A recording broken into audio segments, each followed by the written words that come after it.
నేనిక్కడి నుండి బాణం వేస్తాను. ఆ బాణం ఎక్కడికి వెళ్లి పడుతుందో ఆ చోటే నాకు కావాలి. అక్కడ నా కోసం ఆలయాన్ని కట్టించండి. అక్కడ ఉండి కలియుగాన్ని నేను పరిరక్షిస్తాను.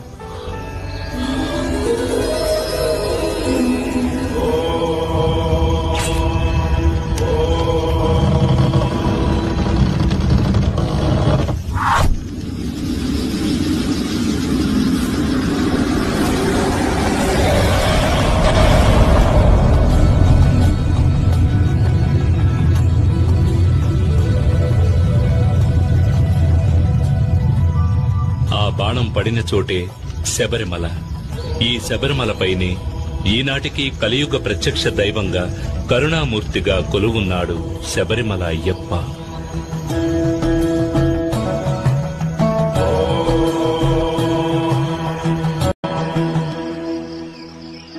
శబరిమలపైన అయ్యప్ప కోరినట్టుగా ఆలయ నిర్మాణాన్ని అతి వేగంగా జరిపించాడు రాజశేఖర మహారాజు.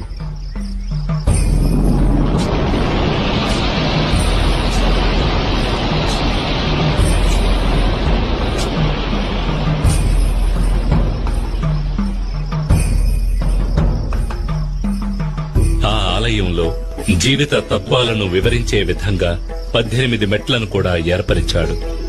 ఈ 18 పవిత్రమైన మెట్లు 18 కొండలకు, 18 మంది దేవతలకు, 18 తత్వాలకు ఆనవాలుగా ఉన్నాయి. 18 కొండలైన ఎంజిపారమల, కాళైకట్టిమల, పుదుచ్చేరిమల, కరిమల, తలైపారామల, దేవరమల, శ్రీపాదమల, మైలాడుమల, మాతంగమల, కాల్కిమల, చిట్రంబలమల, సుందరమల, నాగాంబలమల. ఆలయ నిర్మాణం పూర్తి కాగానే అయ్యప్పకు ఎటువంటి విగ్రహం ఏర్పాటు చేయాలనే సమస్య వచ్చింది.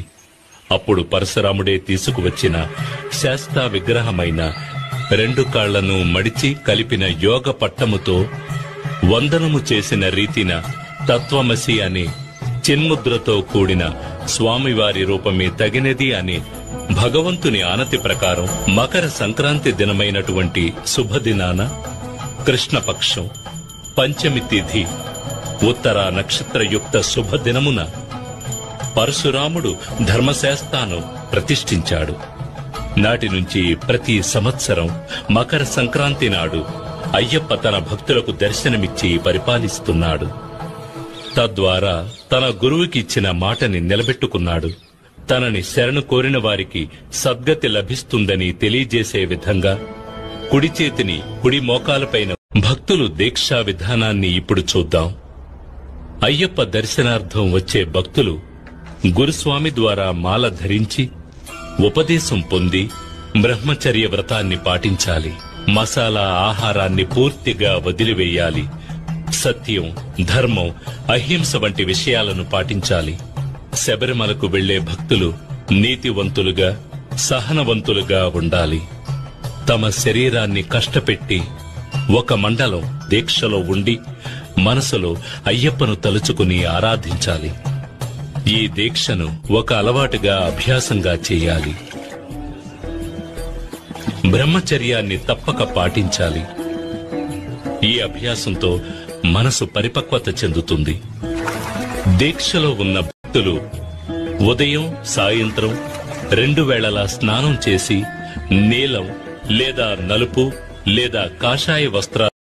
అయ్యప్ప పులిపాల కోసం అడవికి వెళుతున్నప్పుడు ఆయన పెంపుడు తండ్రి రాజశేఖర మహారాజు పరమేశ్వరుడు తన పుత్రునికి తోడుగా ఉండే విధంగా ఆయనకు ఒక ముక్కంటి కొబ్బరికాయ, దానితో పాటు కొన్ని ఆహార పదార్థాలను ఇచ్చి పంపించాడు.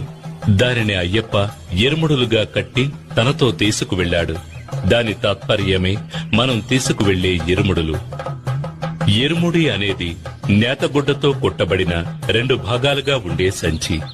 భక్తులు భక్తితో తలపై మోసుకు వెళ్లే ఇరుముడిలోని ముందు భాగంలో పసుపు, కుంకుమ, వడ్లు, అటుకులు, మాళిగ పొరతో అమ్మకు దీపం వెలిగించేందుకు వత్తి, నూనె, తర్వాత ముఖ్యమైన కానుకైన నేతి కొబ్బరికాయ, అంటే అయ్యప్పకు అత్యంత ప్రియమైన నైవేద్య పదార్థమైన ముక్కంటి కొబ్బరికాయను తీసుకుని ఒక కంటికి రంధ్రం చేసి అందులో ఉన్న నీటిని తొలగించి తన హృదయంలో నిలుపుకున్న మహావిష్ణువుని అయ్యప్ప తల్లి అయిన మోహిని అవతారానికి ఆవు నెయ్యి ప్రతినిధి అవుతుంది. కనుక కొబ్బరికాయ, అందులో నింపబడిన నెయ్యి శివునికి విష్ణువుకి ప్రతిరూపాలు. తన తల్లిదండ్రులను గుర్తు చేసే ఈ ప్రసాదాన్ని స్వామికి నివేదించడం వల్ల ఆయన ఎంతో సంతోషిస్తాడు, భక్తులను అనుగ్రహిస్తాడు. ఇరుముడిలోని వెనుక భాగంలో పసుపు, బియ్యం, పప్పు, బెల్లం వంటి పదార్థాలు ఉంటాయి. అడవి మార్గంలో నడిచి వెళ్లే భక్తులు ఈ పదార్థాలతో దారిలో వంట చేసుకుని తిని ఆకలి తీరిన తర్వాత ప్రయాణాన్ని కొనసాగించడానికి ఇరుముడిలో బియ్యం, పప్పు వంటి పదార్థాలు తీసుకువెళ్లాలి. అయ్యప్ప దర్శనార్థం వెళ్లే భక్తులు తల మీద మోసుకు వెళ్లే పదార్థాలు ప్రయాణంలో కొద్ది కొద్దిగా తరుగుతున్నట్టు వారి అహంకారం కూడా తరిగిపోవాలి. వారిలోని అహంకారం, పొగరు, కోపం, ద్వేషం. శబరిమలపై ఉన్న అయ్యప్పని దర్శించడానికి భక్తులందరూ ఎరుమేలి అనే చోట ఒకటిగా చేరతారు. ఎరుమేలిని శబరిమలకు ప్రవేశద్వారం అని కూడా చెప్పవచ్చు. ఇక్కడ రాజశేఖర మహారాజు నిర్మించిన ధర్మశాస్త్ర ఆలయం ఉంది. ఈ ఆలయానికి ఎదురుగా అయ్యప్పకు మిత్రుడైన వావర్స్వామి మసీదు ఉంది. అయ్యప్ప భక్తులు వావర్స్వామికి నమస్కరించి అక్కడ ఇచ్చే విభూతి ప్రసాదాన్ని తీసుకుంటారు. ఈ ఎరుమేలిలోనే ముఖ్యమైన ఘట్టమైన పేటై తొళ్లలనే కార్యక్రమం జరుగుతుంది. అప్పుడు భక్తులు తమ మనసులోని చెడు ఆలోచనలను తొలగించుకునే ఉద్దేశంతో నాట్యమాడతారు.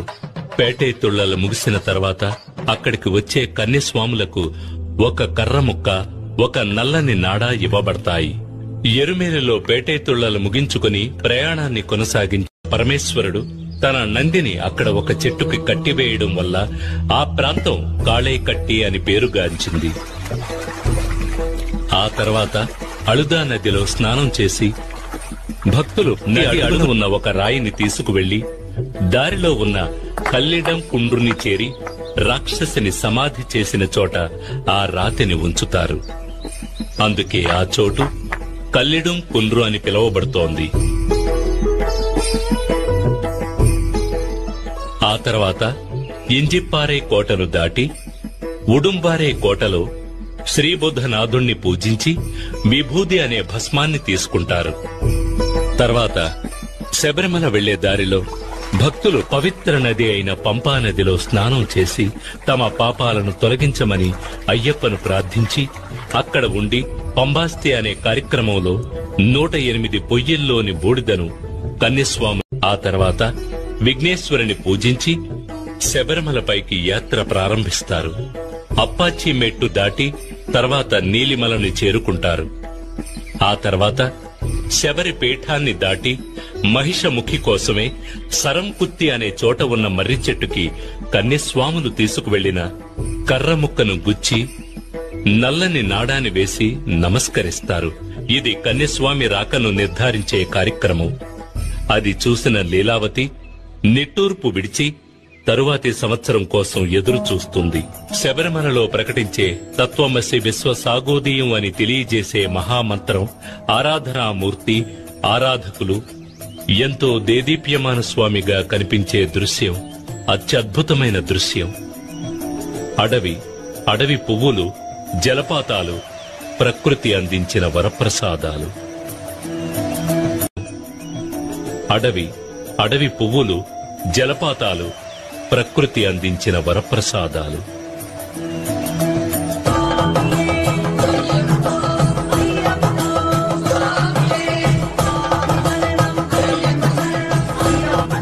తర్వాత అయ్యప్ప సన్నిధికి ముందుగా ఉన్న 18 తత్వాలకు చిహ్నాలైన స్వామి తత్వాధీనుడై ఉన్నాడని తెలియజేసే 18 మెట్లు ఎక్కి వెళ్లి అయ్యప్ప సన్నిధానం చేరుకుని తమ పాపాలను, దోషాలను, కష్టాలను తొలగించమని ప్రార్థించి భక్తి పారవస్యంలో మునిగి ఆ రాత్రి అక్కడే ఉండి ఆనందిస్తారు. మరునాడు ఉదయం అయ్యప్పకు నెయ్యి అభిషేకం చేసి మాళిగపురత్తు అమ్మని దర్శించి తాము చేసిన పాపాలను తొలగించమని వేడుకుంటారు. మకర దీప పూజకి ముందు అయ్యప్ప స్వామి బంగారు ఆభరణాల పెట్టెను పందల రాజ్యం నుండి శబరిమలకు తీసుకువెళ్లేటప్పుడు ఆకాశంలో ఆభరణాల పెట్టెకు మార్గదర్శిగా గరుడు వెళ్లడం అనేది ఆశ్చర్యకరమైన విషయం. అయ్యప్ప యొక్క ప్రత్యేక అంశం బ్రహ్మచర్యాన్ని పాటించి వచ్చే భక్తులను అనుగ్రహించడం. అందుచేత 10 సంవత్సరాలు దాటిన ఆడపిల్లలు, 50 సంవత్సరాల లోపు మహిళలు అయ్యప్ప దర్శనం కోసం శబరిమలకు వెళ్లకూడదు. మండల పూజ ముగిసిన తర్వాత మకర దీప పూజ ప్రారంభమై మకర దీప పూజ ముగిసే నాడు మకర సంక్రాంతి పూజ జరుగుతుంది. ఆ సమయంలో తనని దర్శించుకోవడానికి వచ్చే భక్తులకు ఆకాశంలో ఉత్తర నక్షత్రముగా స్వామి అయ్యప్ప కనిపిస్తాడు. భక్తులు శబరిమలపై ప్రసాదంగా అమ్మబడే అరవణ పాయసం, అప్పాలు, నెయ్యి మొదలైనవి తీసుకుని